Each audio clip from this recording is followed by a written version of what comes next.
Olá, queridos. Sejam bem-vindos a mais uma aula de geografia. Hoje o nosso assunto é planeta Terra, nosso planeta, o lugar onde a gente vive, né? Vamos lá, então. Vamos primeiro fazer um apanhado até a gente chegar, né, no planeta Terra. Vamos lá. Primeiro, a Terra e o universo, ou o universo e a Terra. De acordo com a teoria, né, o nosso universo ele surgiu após uma grande explosão. Essa é a teoria, né, chamada pelos cientistas de Big Bang, ou grande explosão, né, que deu origem a todas as galáxias, todos os corpos celestes que existem, inclusive a nossa Terra, né? Essa é a teoria do Big Bang. Existem outras teorias. Nós temos a teoria que Deus criou todas as coisas, também é uma teoria considerada uma teoria, né? A teoria do criacionismo. Essa teoria, né, de acordo com que Deus criou todas as coisas, ela está presente num livro, né, que todos conhecem, que é chamado de Bíblia, né? Mas nós vamos nos prender a essa teoria que é chamada de Big Bang, né, da grande explosão, das quais os cientistas, né, acreditam, né, porque não existe uma prova fidedigna sobre esse assunto, sobre essa teoria, né, uma prova conclusiva. Né. Os cientistas chegaram a essa conclusão, né, a essa teoria que é chamada de Big Bang. Ok? Então vamos lá. O universo e a Terra. Bem, primeiro a gente tem que entender que o universo, a teoria de tudo, de todas as coisas, né, o universo, que é universal, ele é composto de várias galáxias, né? Dá uma olhada aí nessa imagem, né? Essa aí seria a imagem da nossa galáxia, que é a Via Láctea. Então, dentro do universo existem várias galáxias. A nossa galáxia ela é chamada de Via Láctea. Via, né, de acordo com os gregos, caminho, láctea, leite. Então, seria o caminho do leite, né, devido a esse né, como se fosse um redemoinho, né, visto de cima, e branco, como se fosse um caminho percorrido por um leite, como se fosse assim. Ok? Bem, e na Via Láctea, que é essa imagem que vocês estão vendo aí ao lado, isso é uma imagem uma imagem da NASA, né? Então, olha lá, essa galáxia, a nossa galáxia, a Via Láctea, ela é composta de vários sistemas, né? De vários sistemas, e um desses sistemas é o nosso, que é o sistema solar. E dentro do sistema solar está o nosso planeta, que é a Terra, ok? Então, olha aí, nós temos aqui o sistema solar, né? Dá uma olhada aí, sistema solar. E o sistema solar ele é constituído por vários planetas, por 8 precisamente. Anteriormente, né, nós éramos considerados 9 planetas. Né? Você sabe que Plutão saiu, né, porque hoje ele não é considerado um planeta, é considerado um planetóide devido ao seu tamanho, né? Tá? Ou um asteroide. Né? Bem, ou planeta não. E o sistema solar, que é constituído por planetas, estão dispostos em ordem de distância do Sol. Então, de acordo com a ordem, né, de distância do Sol, vocês podem acompanhar aí. Primeiro é o Mercúrio, depois Vênus, Terra, Marte, Júpiter, Saturno, Urano, Netuno. Né? São esses os planetas que fazem parte aí do nosso sistema solar. Ok? Então, vamos lá. Bem, o nosso sistema solar, né, ele é assim chamado porque existe uma estrela central que é o Sol, né, sistema solar, né, que é a nossa estrela que está mais próxima do nosso planeta, que é a Terra. Então, na ordem, como vocês viram, a Terra ela é o terceiro planeta, né, em distância do Sol. né? E de acordo com a sua localização em relação ao Sol, ela é considerada um planeta interno, ou seja, ela se mantém na órbita mais próxima ao Sol devido à gravidade. A força da gravidade, que é essa força com que, né, os corpos se atraem. Né? No caso, o Sol atrai a Terra. Então, o que é órbita? É o caminho percorrido pela Terra ao redor do Sol. Então, esse caminho descrito pela Terra, ele é chamado de órbita. Ok? Vamos lá. Mas o que é essa tal de força de atração gravitacional ou força da gravidade? Bem, é uma força de atração existente entre os corpos. Eu acabei de falar isso, né? Então, olha lá. No caso nosso aqui da superfície terrestre, a gravidade, ela nos atrai para baixo, ou seja, nos empurra para baixo.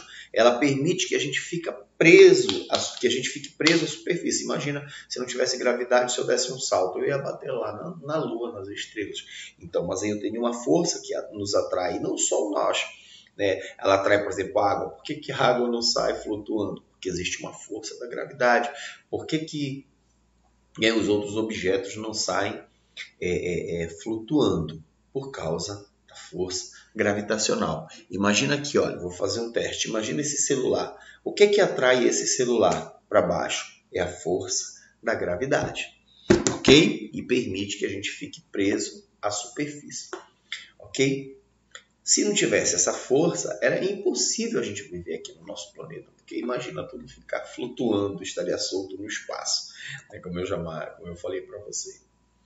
Então vamos lá, localização da Terra no sistema solar. Lembrem-se que a Terra ele é o terceiro planeta, né? Depois de Mercúrio e depois de Vênus, é o terceiro planeta de acordo com a distância do Sol. Então olha lá, você tem o Sol, dá uma olhada lá, você tem o Sol, né? E você tem a Terra aí, lá pertinho tem Mercúrio, depois Vênus, né? E logo depois você tem a Terra. Então, olha lá. E de acordo com a Constituição, o nosso planeta, ele é classificado como um planeta telúrico ou rochoso, né? Ele é composto de rochas, né? Ou telúrico. Então, quais são os planetas telúricos? São os 4 primeiros, né, planetas. Eles são chamados de planetas. Mercúrio, Vênus, Terra e Marte são chamados de planetas telúricos ou rochosos. Significa que a superfície da Terra ela é rígida, diferente dos outros planetas, que não são os telúricos, que a superfície é formada principalmente por gases, ok? Então vamos lá. Então a superfície da Terra, por ela ser um planeta rochoso, ela é formada de solo e rocha, ok? Então quais são os planetas rochosos? Só para rever, acabei de falar: Mercúrio, Vênus, Terra, Marte. Dá uma olhada aí, ok? Vamos lá. A Terra e seus movimentos. A Terra ela possui, né, vários movimentos, mas os principais movimentos são rotação e translação. Então, o que é a rotação? A rotação é o movimento que a Terra realiza em torno do seu próprio eixo, né? ou seja, em torno dela mesma. Então, esse movimento ele é chamado de rotação, ele dura aproximadamente 24 horas ou um dia, né? Como consequência, imagina a superfície, né, que está de frente para o Sol. Essa parte iluminada ela é chamada de dia. E a parte oposta, a parte que não está sendo iluminada pelo Sol, é chamada de noite. Como a Terra gira em torno do seu próprio eixo, uma parte ora está iluminada e a outra parte ora está no escuro. Então, qual a consequência? A gente tem os dias e as noites, devido a essa rotação da Terra em torno do seu próprio eixo. O outro movimento é o movimento de translação. O que é o movimento de translação? É o movimento que a Terra executa em torno do Sol, ou seja, é a órbita da Terra em torno do Sol. Já dura aí 365 dias e 6 horas, ou aproximadamente um ano. Como consequência, a gente tem as estações do ano, né? E a ocorrência do ano bissexto, tá? Ele ocorre de 4 em 4 anos. Porque olha lá, se o ano tem 365 dias, né? E a duração do movimento de translação ou da órbita dura 365 dias e 6 horas, imagina lá, a cada um ano, né, eu vou acumular essas 6 horas. Então, 365 dias acumula 6 horas. Então, a partir, né, do primeiro ano, 6 horas. No segundo ano, mais 6 horas. No terceiro ano, mais 6 horas. No quarto ano, mais 6 horas. Então, 6 mais 6, mais 6, mais 6, acumulado nos 4 anos, não é isso? 6 horas, mais 6, 12 horas, mais 6, 18 horas, mais 6, 24 horas. Ou seja, um dia a mais. É por isso que de 4 em 4 anos, né, o ano tem um dia a mais, que é o dia 29 de fevereiro. Né? Normalmente, em fevereiro tem 28 dias. De 4 em 4 anos, ele tem 29 dias, que é justamente esse acúmulo das 6 horas da órbita resultante do tempo de órbita da Terra. Então, de 4 em 4 anos, o ano tem 366 dias. Esse ano de 366 dias ele é chamado de ano bissexto. Ok? Vamos lá. Rotação e translação. A Terra ela realiza esses dois movimentos ao mesmo tempo, porque normalmente a gente imagina assim, então primeiro ela gira em torno dela, depois da Terra ou do Sol. Não, é ao mesmo tempo, ela vai girando, fazendo essa rotação, só que também vai girando em torno do Sol. Ok? Então vamos lá. Esse movimento, por isso, esses movimentos eles são chamados de simultâneos. Ok? Você já viu a Terra, né, assim, em alguma imagem, alguma fotografia, né, como essa imagem que você está vendo aqui ao lado? Né? Essa é uma imagem de satélite, uma imagem de real, ok? Vamos lá. Quando a gente vê, o que vemos na fotografia é os resultados da posição da Terra em relação ao Sol, que é a nossa fonte natural de luz. Então, o Sol é a nossa fonte natural de luz e energia. Ok? Então, vamos lá. E essa parte iluminada do Sol, ela não é sempre a mesma, porque ela não realiza esses dois movimentos.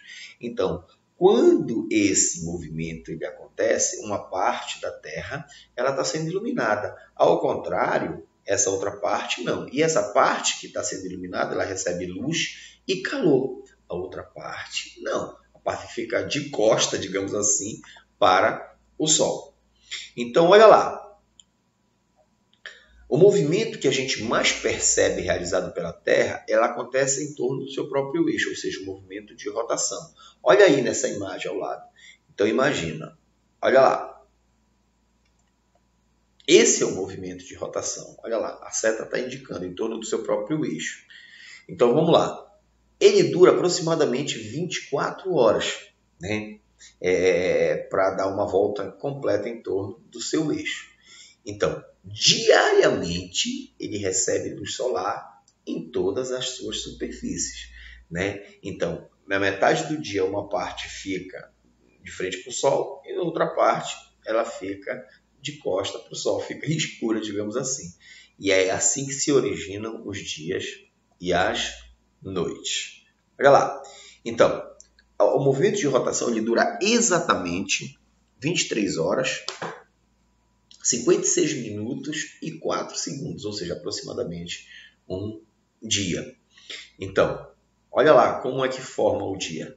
Olha lá, o Equador, né, em torno do qual a gente vê a linha que divide a Terra em dois hemisférios, já falamos sobre isso, o Polo Norte e o Polo Sul. Ok? Desculpa. E esse movimento, só voltando aqui um pouquinho, né, ele dura aproximadamente um dia, ou seja, 24 horas. Movimento de translação. Por que translação? Porque ele equivale à órbita da Terra em torno do Sol. Então, ele dura 365 dias e 6 horas. Então, e essa órbita é uma órbita elíptica, ou seja, é uma elipse, não é um círculo perfeito, né? É uma forma elíptica, ou seja, assim, tem um momento que ela está mais próxima do Sol, tem um momento que ela se afasta mais. Então, isso durante um ano, ou aproximadamente um ano, ou 365 dias e 6 horas, eu já expliquei, porque aqui de 4 em 4 anos nós temos o ano bissexto, ou seja, um ano tem 366 dias. Olha aí como acontece o movimento de translação. Viram só? Vamos de novo, olha lá o movimento de translação. Viram aí? Vamos lá. Então, a velocidade que a Terra realiza o movimento de translação é de aproximadamente 30 km, não é por hora, é por segundo, é uma velocidade assustadora. E por que eu não sinto? Você já imaginou isso? Olha só a Terra girando, por que a gente não cai no chão? Porque imagina você pegando o ônibus, não é isso? Quando você pega o ônibus aí, você vem lá da sua casa de manhã, você pega aquele ônibus lotado e o motorista está com pressa. Quando ele acelera, você passa a roleta, vai lá atrás. Quando ele freia, você passa a roleta, vai lá na frente, né, e tal. É uma confusão. Mas e a Terra realiza um movimento numa velocidade tão alta? Por que nós não sentimos? Devido à força, à atração gravitacional. Ok? Então, olha lá. Como consequência, a gente tem as estações do ano. Como assim? Porque as estações do ano ela vai ser determinada pela intensidade com que esses raios solares estão atingindo, né, a Terra em seu movimento de translação. Então, olha lá, vamos imaginar aqui. Eu vou voltar aqui, tá? Você vai perceber aí. Olha só. Devido ao eixo de inclinação da Terra, né, você vai perceber que tem uma parte da Terra que recebe mais raios solares durante uma determinada época do ano. Então, devido à inclinação da Terra, por exemplo, se o Sol está nessa parte, a parte de cima, ou seja, o norte, o hemisfério norte, ele recebe com mais intensidade os raios solares. A parte que recebe com mais intensidade esses raios solares é chamado de veranos, ou verão. E a parte que recebe com menos intensidade dos raios solares é chamado de inverno. E isso acontece, né, acontece aí, né, de 3 em 3 meses. Ok? Aí nós temos as 4 estações do ano. Percebam aí, de novo, olha aí. Viram aí? Olha lá. Como acontece isso? O que é solstício? O que é equinócio? Né? O solstício, vamos lá de novo. O solstício, né, é quando a Terra ela está em zênite, ou seja, na mesma linha, solstício, né, a Terra está em zênite, na mesma linha, né, que um dos trópicos. E quando acontece o equinócio, é quando a Terra está na mesma linha em zênite com o Equador. Equinócio, Equador, solstício, é quando ela está em linha com um dos hemisférios. Ok? Vamos lá, então. Essas datas que vocês estão vendo na tela, elas marcam o início das estações do ano. Elas foram estabelecidas de acordo com a incidência dos raios solares sobre o nosso planeta, sobre o globo terrestre. Então, olha lá. Olha lá. 21 de março. 21 de março. 21 de março. O que é que acontece? No dia 21 de março acontece o equinócio, né? O primeiro equinócio. No dia 21 de junho, 3 meses depois, acontece o solstício.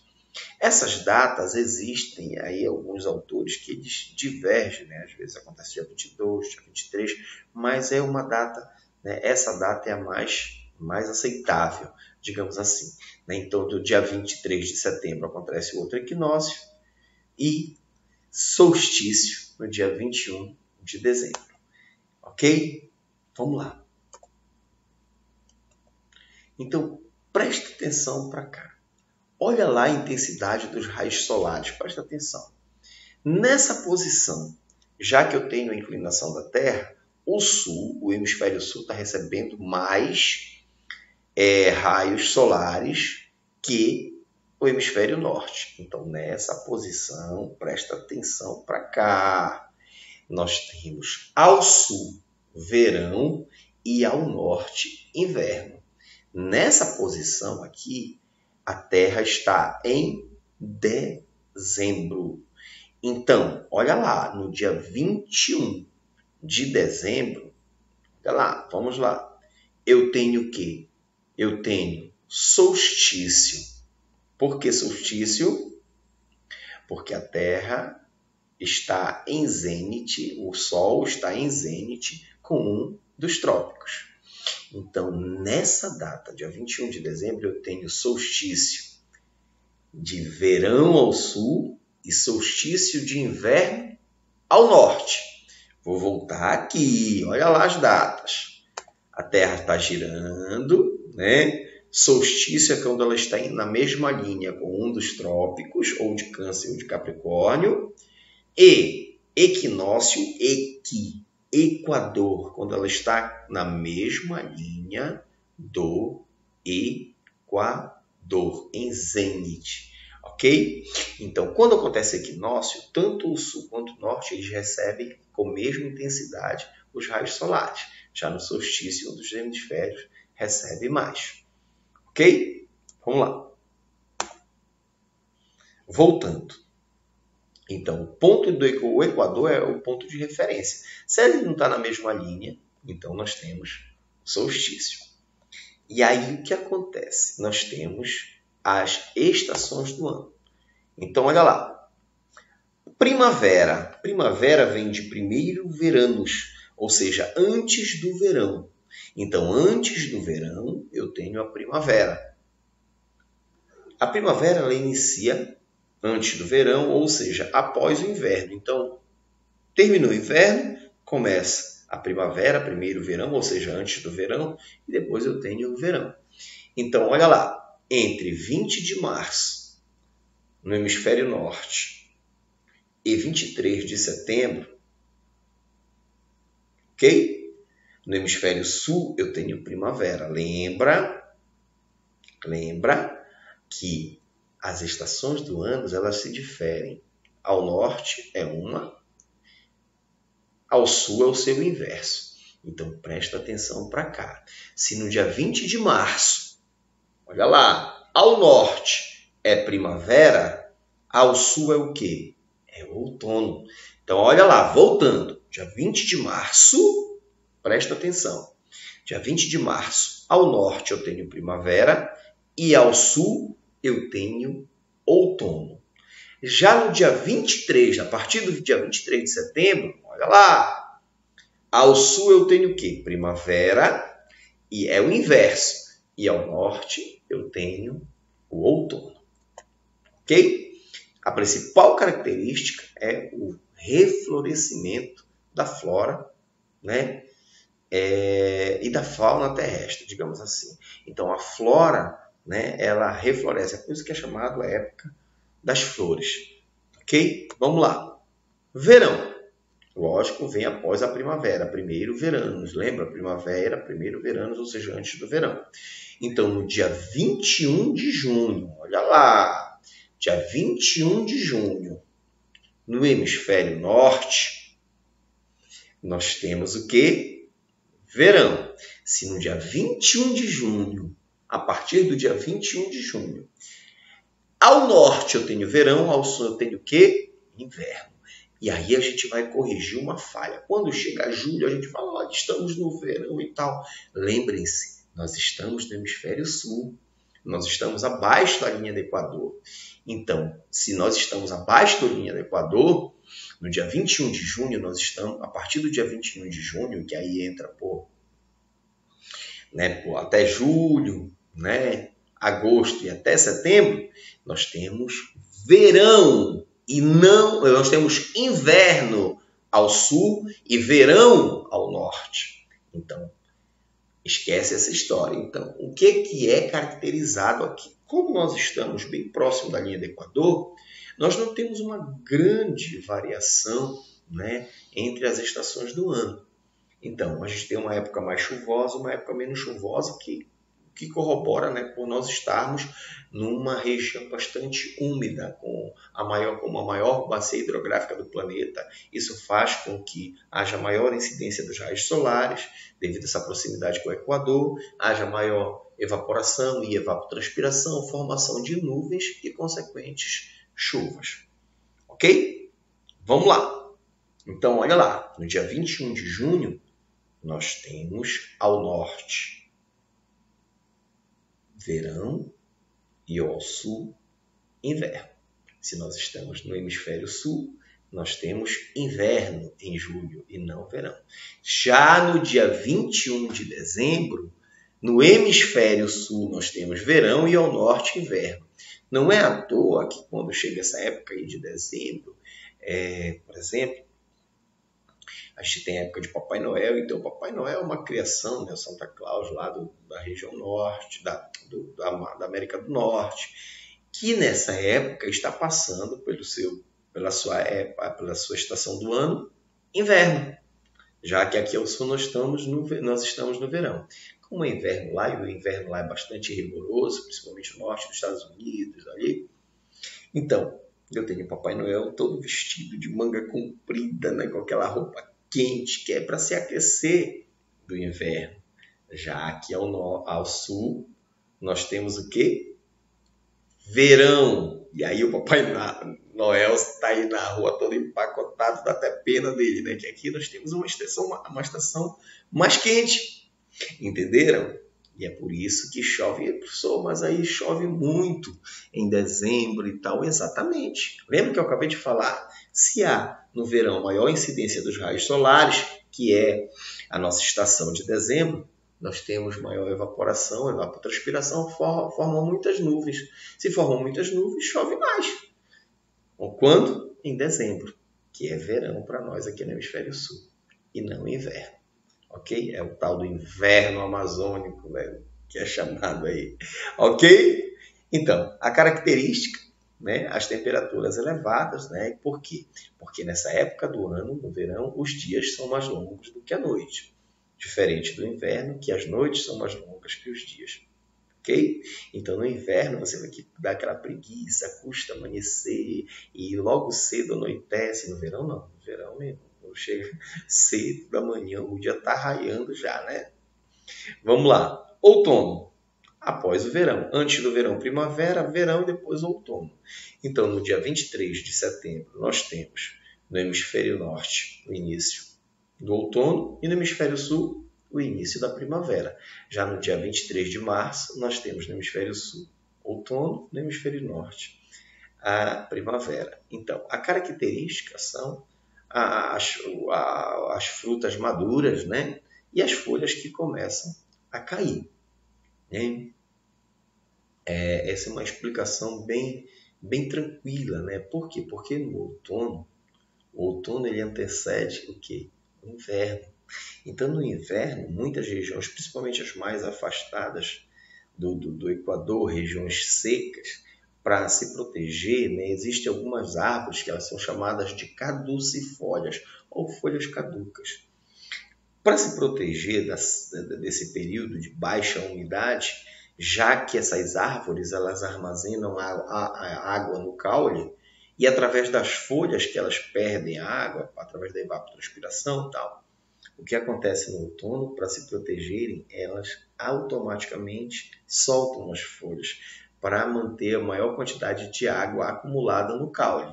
Então, é por isso que no outono, que antecede o inverno, né, uma estação mais seca, as árvores soltam as folhas para se proteger. São as caducifólias. Ok? Vamos lá. Inverno, ao contrário do verão, né? Aproximadamente no dia 21 de dezembro, no hemisfério norte, acabei de falar, ao norte você tem inverno e ao sul, verão, que é o nosso hemisfério sul, abaixo da linha do Equador. E no dia 21 de junho é o inverso, né? Você tem o quê? Inverno ao sul e verão ao norte. A característica são as baixas temperaturas, né? Algumas partes chegam até 0 graus ou abaixo de 0 graus, principalmente na região sul, no Paraná, Santa Catarina e Rio Grande do Sul. Ok, queridos? Vamos lá. Uma das consequências do movimento de rotação são os fusos horários. Então, ele acontece para facilitar as relações políticas comerciais entre os países, o deslocamento de pessoas na Terra. Imagina a Terra é redonda. Se eu saio daqui um horário, imagina uma reunião, eu saio 6 horas aqui, a Terra está girando. E aí, daqui a pouco, essa parte que estava escuro já é, né, ainda é 6 horas, aí imagina, mas está de frente para o Sol. Então, o que acontece, queridos? Para corrigir, né, esse problema, foram criados os fusos horários, né? Ou seja, o meridiano zero, que é o meridiano de Greenwich, a partir dele, né, 0 graus, são contadas as horas. Né? São contadas as horas. Então, lembra que o meridiano ele vai desde, né, de um polo a outro. O que acontece por trás dele é que a gente chama de contrameridiano.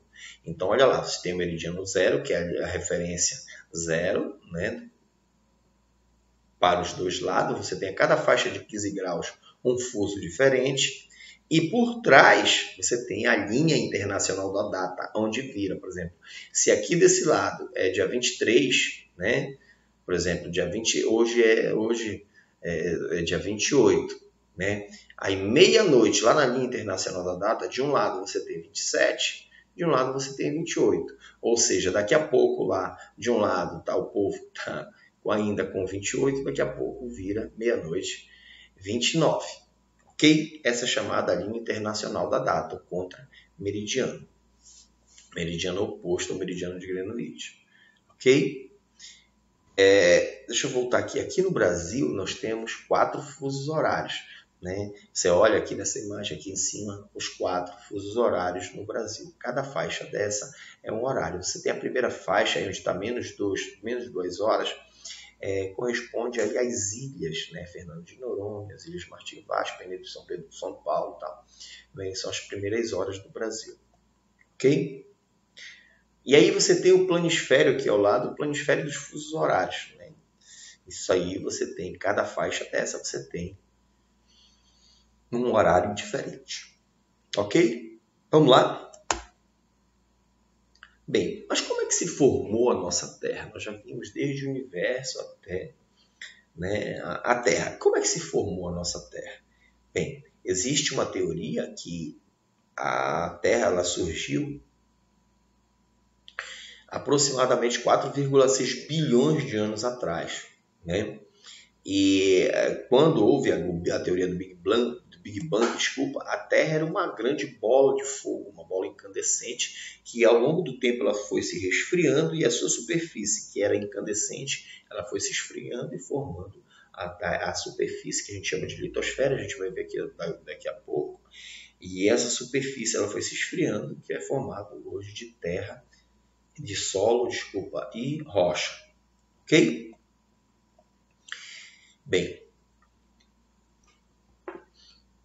e com o passar do tempo, se formou uma camada de gás ao redor da nossa Terra, que é chamado de atmosfera. E a partir desse resfriamento formou também a água, né, que os primeiros mares e oceanos, né, além das rochas que foram resfriando. Ok? Aí depois surgiram as formas de vida, né, nos mares e oceanos.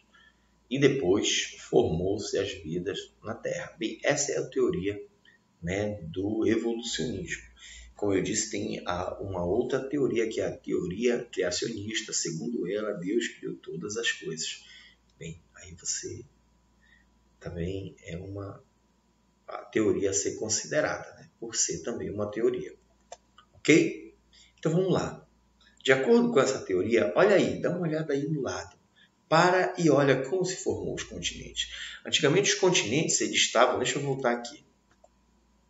Os continentes eles estavam agrupados em um única bloco de terras, né? Era chamada de Pangeia. Com o tempo ela foi se afastando, né? Foi se afastando até dar a atual formação, né, que nós temos hoje. Então presta atenção, olha só como era só um bloco, presta atenção aí. E aí ela foi se afastando. Viram como ela foi se afastando, formou a nossa atual configuração que nós temos hoje. Mas por dentro, como é que é a Terra? Vocês já tiveram a experiência de cavar alguns buracos na Terra. Vocês viram que a Terra ela é quente, né? Mesmo se você tem essa visão azulada, né, do espaço, você imagina uma Terra fria, não. Aparentemente frio não, mas ela é uma Terra quente por dentro, né? Abaixo da nossa superfície, que a gente chama de litosfera ou crosta terrestre, está o manto, também muito mais quente, né? E o núcleo, que são chamadas camadas internas da Terra, que estão a altíssimas temperaturas. Então vamos lá. E a nossa Terra, ela não é só uma camada, digamos assim, essa litosfera, isso aqui que a gente, essa superfície, ela é formada de uma única, né? Ela é formada como se fosse uma bola de vários gomos. E esses gomos seriam o quê? Seriam as placas tectônicas. Então ela é toda recortada, ela é toda fragmentada, como se fosse um quebra-cabeças, né? Todo encaixadinho, né? E no interior nós temos o magma, que é aquele, como se fosse aquele mingau fervente, que faz com que essas placas que estejam, né, sobre esse magma, eles se movimentem através dos movimentos de convecção. A gente vai explicar isso aí direitinho lá na frente, né? E elas estão se movimentando. Isso ele foi descoberto, né, por um cientista chamado Alfred Wegener. Ele descreveu esse movimento dessas placas tectônicas como a teoria da deriva continental, ou seja, dos movimentos das placas tectônicas. E hoje, né, ela é conhecida como a teoria, como eu falei, das placas tectônicas, o que foi chamado de deriva continental. Ok? Olha aí as placas tectônicas, dá uma olhada aí, né? Cada um bloco de uma cor aí é uma placa tectônica. É como se fosse um quebra-cabeças. E embaixo desse quebra-cabeça aí que você está vendo, existe o magma. E esse magma, imagina você pega uma panela. Você coloca aí vários pedaços de madeira e deixa eles ficarem bem paradinhos, né, no fogão, sem ligar o fogo, estão bem paradinhos. Depois você acende o fogo embaixo da panela. Quando essa água começar a ferver, né, essa ebulição, ela vai fazer com que essa madeira se movimente. É mais ou menos isso, né? Esse magma está em altíssima temperatura. E aí essa temperatura faz com que aconteçam esses movimentos, né, que vão fazer com que haja um movimento das placas que estão na superfície, ok? E essas placas, elas se movem lentamente, né? Apenas alguns centímetros por ano, por exemplo. A África, dá uma olhada aqui, olha. Olha aí. A África, olha esse afastamento aí, ó. A África, ela se afasta da América, aí tá vendo esse afastamento que está ocorrendo? Olha lá. Ela se afasta aproximadamente 3 centímetros por ano, né? Então, esses movimentos eles estão acontecendo, né, no movimento lento, né? Em consequência desses movimentos, quando eles se afastam ou do outro lado eles se chocam, acontece o quê? Imagina aqui, duas placas se chocando, né? Então, o que acontece? Quando acontece isso, às vezes, né, o que acontece é que uma placa vai para baixo e a outra placa vem para cima. Ou seja, uma placa que está embaixo do oceano e outra que está na superfície. Então acontece o quê? Uma vai para baixo, outra vai para cima, são movimentos, né, que se encontram, né? E aí, quando elas se encontram, essa placa que vai para cima, ela forma o quê? A cadeia de montanhas. Perceberam? Só que o que acontece? Do outro lado, ela se afasta. Quando ela está se afastando, acontece o quê? O aumento, a expansão dos oceanos. Só que isso não acontece de maneira natural, né? Quando acontece isso, acontece o que? Os terremotos, os abalos sísmicos, os tremores de terra, e acontecem fissuras na terra por onde o magma aflora, né? A lava, chamado de lava, a lava vulcânica, e aí acontecem, né, os movimentos, né, de ascensão dessa lava, que é chamado de vulcões. Ok? Ok, queridos? Na próxima aula a gente vai ver isso com bem detalhe, tá? Essa questão das placas tectônicas, da estrutura interna da Terra. Com bem detalhe a gente vai ver isso. Eu agradeço a atenção de vocês. Fiquem com Deus. Beijo no coração, queridos. Até logo.